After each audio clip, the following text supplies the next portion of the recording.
Today, we're going to dive into something big, something that sits at the core of personal growth. We're drawing from a whole library of incredible books on habit change. But instead of just giving you a reading list, we're going to synthesize the absolute core ideas from the most powerful books out there into one single framework for mastering transformation. Let's get into it. This quote from John Dryden, it just perfectly sets the stage, doesn't it?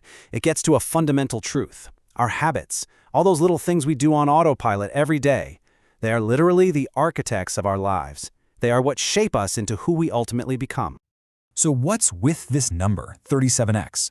Well, this comes from James Clear's absolute game changer, Atomic Habits. He did the math, and what he found is that if you get just 1% better each day, by the end of the year, you're not 365% better, you are nearly 37 times better. I mean, just let that sink in. That is the incredible exponential power of compounding. And that, right there, is what we're calling the habit compounding effect. It's like the quiet engine running in the background, turning these tiny, almost unnoticeable daily choices into absolutely monumental results over time. And it's the real reason we're digging so deep into this today. This gets to the heart of why so many of our attempts to change just fail. We treat it like a sprint. We think we can just power through with sheer willpower. But as all the research shows, motivation comes and goes, and willpower is a battery that runs out. The answer isn't to just try harder. It's to build a much, much smarter system. Okay, so how do we build that better system? Well, we have to start at the foundation, right? We have to understand the core mechanic of how a habit actually gets wired into our brains. And for that, we turn to the incredible work of Charles Duhigg in The Power of Habit. Duhigg introduced the world to this beautifully simple idea, the habit loop. You can think of it as a little three-step shortcut your brain runs over and over again to save energy. Every single habit you have, the good, the bad, the ugly, it all runs on this exact same basic operating system. And the loop itself is incredibly simple. First, you have a cue. That's the trigger. Then comes the routine. That's the action you take. And finally, you get a reward, which is the bit of satisfaction that tells your brain, hey, remember this, let's do it again. Cue, routine, reward. That's the whole mechanism right there. Just think about how this plays out all day long. Your phone buzzes in your pocket. That's the cue. The routine, you don't even think about it. You just instinctively reach for it, unlock it, and open an app. And the reward? That little hit of dopamine, that satisfaction of seeing what the notification was about. This tiny loop runs dozens, maybe even hundreds of times a day, completely under your conscious radar. So, if that's the basic mechanic, what's the strategy for changing it? Well, now we move up the pyramid into the modern approach from authors like James Clear and B.J. Fogg, who basically flipped the old script completely. The new rule? It's simple. Go small, not big. You know the old way. It's all about making these massive, heroic goals fueled by nothing but grit and motivation. And it almost always leads to burnout. The new, much smarter way is about building reliable systems and just focusing on those tiny 1% improvements. It's not about making a quantum leap. It's about making the next step so ridiculously easy that you can't not do it. And James Clear gives us this brilliant, practical framework with his 4 laws of behavior change. Instead of fighting against your own nature, you just systematically rig the game in your favor. You engineer your success by making the cue obvious, the craving attractive, the response easy, and the reward satisfying. Stanford researcher B.J. Fogg really drives this home, pointing out that the real key isn't discipline, it's the emotion of success. When you do something tiny, like, say, flossing just one tooth, and then you genuinely celebrate that small win, you are creating a positive chemical reaction in your brain. You are literally wiring in the new habit with good feelings. Now, this focus on systems leads us to another crucial scientific insight, and this one comes from Professor Wendy Wood.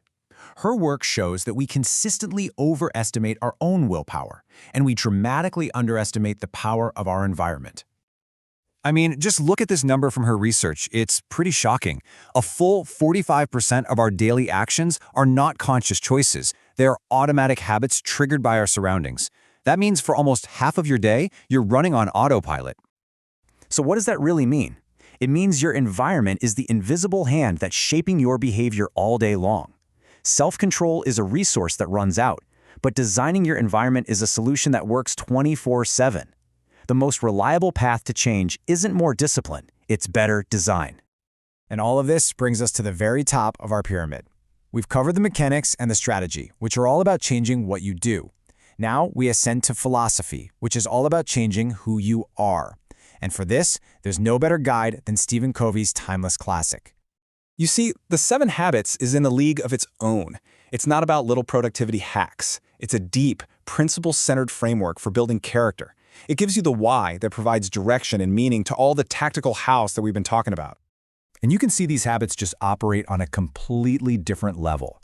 Be proactive is about taking full responsibility for your life. Begin with the end in mind is about defining your personal mission statement. These aren't just actions, they're entire paradigms. They're fundamental shifts in the way you see yourself and the world. And Covey himself really says it best. This isn't about just following a checklist. It's about the internalization of correct principles, timeless ideas like fairness, integrity, service, so that your best actions start to flow naturally from a place of solid character. So let's put it all together. How do we take the mechanics, the strategy, and the philosophy and integrate them into one single powerful system for transformation? Here it is. This is the whole framework. At the base, you have the mechanics from the power of habit, which helps you understand how habits actually work. In the middle, you have strategy from Atomic Habits, which gives you the tools to change what you do. And at the very top, you have philosophy from the 7 Habits, which provides the principles to define who you want to become. You see how each layer builds on the one below it? You use your knowledge of the habit loop to apply the strategies of making things obvious, attractive, easy, and satisfying. And you aim all of that effort toward becoming the person your principles and your philosophy are calling you to be. That is the path to real, lasting change. And so I want to leave you with a final question, one inspired by Gary Keller's fantastic book, The One Thing. I want you to look at your life, your goals, and this entire framework, and ask yourself, what is the one single keystone habit, the one domino, that if you changed it would start a chain reaction and make so many other struggles just fall away? Because, understanding this framework is just the starting line. True transformation really happens when you find that intersection of mechanics, strategy, and philosophy. It begins the moment you identify your first domino and you make the decision to give it a push.